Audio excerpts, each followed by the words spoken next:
የሰጠኸኝን ሰጠሁ። ይህ የኳታር ጽርሐ አርያም ቅድስት ሥላሴ ቤተክርስቲያን የህንጻ ሰሪ ኮሚቴ የ2025 ዓመተ ምህረት የኤግዚቢሽኑ መሪ ቃል ነው። እንደሚታወቀው ላለፉት 3 ዓመታት እጅግ የሚደንቅ ልዩ የሆነ ስብስብ ያደረግንበት ወንጌል የተማርንበት የዘመርንበት ኢትዮጵያውያን ኤርትራውያን እርስ በእርሳችን ቁጭ ብለን የተጨዋወትንበት ልዩ የሆነ ኤግዚቢሽን ነበረ። ስለ ህንጻ ቤተክርስቲያናችን በሰፊው የምንወያይበት የንግዱ ማህበረሰብን የምንጎበኝበት እንዲሁም ደግሞ ልጆቻችን ዘና ብለው ሲጫወቱ የሚውሉበት እኛ ደግሞ ቃል እግዚአብሔርን ስንሰማ ስንማማር የምንውልበት ልዩ መርሃ ግብር ነው። የደብራችን የህንጻ ሰሪ ኮሚቴ ያዘጋጀው ኤግዚቢሽን ዘንድሮ በዚህ ዓመት የፊት ለፊታችን አርብ በታላቅ ድምቀት ለአራተኛ ጊዜ ይዘጋጃል። አሁን የምገኘው ኤርፖርት ነው። የሀገረ ስብከታችን ሊቀ ጳጳስ ብፁዕ አቡነ ዲሜጥሮስ አሁን ገብተዋል። እናንተ በቤታችሁ ሆናችሁ እኛ ደግሞ በዚህ ሆነን እንቀበላቸዋለን። እንደ እግዚአብሔር መልካም ፈቃድ ነገ ደግሞ የአራቱ ጉባኤያት መምህር የሆኑት የባህር ዳር ሀገረ ስብከት የሊቃውንት ጉባኤ ኃላፊ የሆኑት ተወዳጁ መምህራችን ወንጌልን ልክ እንደሚመነጭ ምንጭ ሕይወታችንን የሚያረሰርሱልን ልዩ መምህር የሆኑት ሊቀ ሊቃውንት ስምዐ ኮነ መልአክ በመካከላችን ተገኝተው ያስተምሩናል። ሁላችሁም ኦርቶዶክሳውያን እንዳትቀሩ። ስለሚበላው ስለሚጠጣው ልጆቻችን ስለሚውሉበት ስፍራ በጭራሽ እንዳታስቡ። ሁሉም ነገር ተዘጋጅቷል። የቀራችሁት እናንተ ብቻ ናችሁ። እንግዶቻችን እየገቡ ነው። በቅድስት ቤተ ክርስቲያን አርብ ከጠዋት ጀምሮ እንገናኝ። ደህና ሁኑ።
የደብረ አስቦቱ ለወንጌል ተዋጋሽ ንጽሕት ሕይወቱ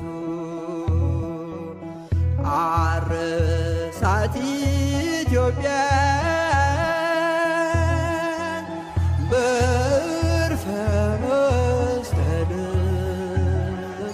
አባ ለሃይማኖት ሰባኪ ወንጌል የእግዚአብሔር ሰው ነው ተወዳጅ በሰማይ የተማመነ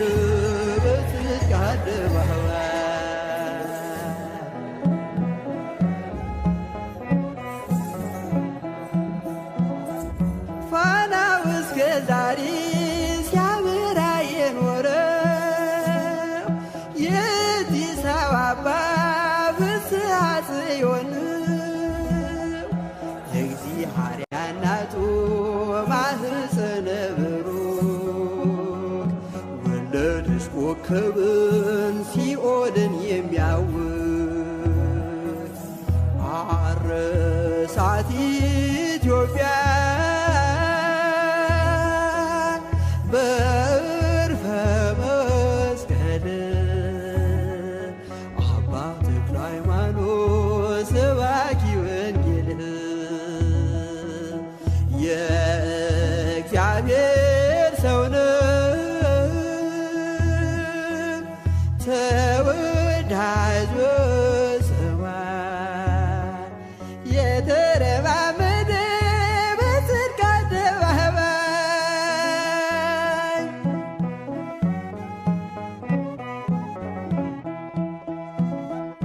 ዲያብሎስ እስካሁን ስሙ ሲጠራበት